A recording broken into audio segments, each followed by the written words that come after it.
আসসালামু আলাইকুম।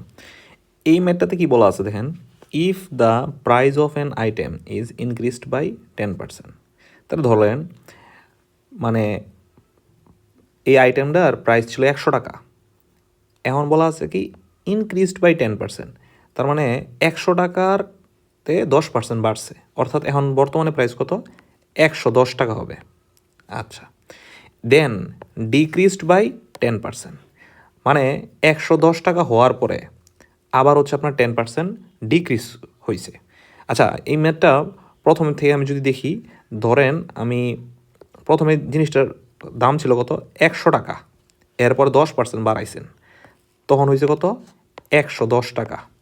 এই 110 টাকা হওয়ার পরে আপনি কমাইছেন 10%, মানে 110 টাকা থেকে 10% কমাইছেন। তো 110-এর কত পার্সেন্ট কমাইছেন, 110-এর 10% কমাইছেন। এখন 10% কমানো মানে কি, এখন এটা জিনিসটার দাম হয়ে গেছে কত, 90 টাকা।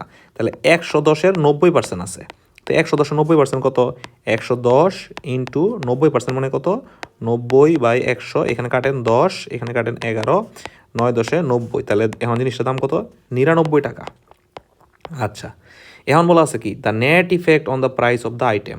দ্য নেট ইফেক্ট কত, এইটার বর্তমানে আগে মানে একদম পূর্বে ছিল 100 টাকা, বর্তমানে কত, 99 টাকা। তাহলে আগে ছিল 100 টাকা, বর্তমানে কত, 99 টাকা। তাহলে নেট ইফেক্ট কত, -1, অর্থাৎ 1% কমছে। অর্থাৎ এটা যদি অ্যান্সার লিখি, তাহলে অ্যান্সার লিখবো যে ডিক্রিজড বাই 1%।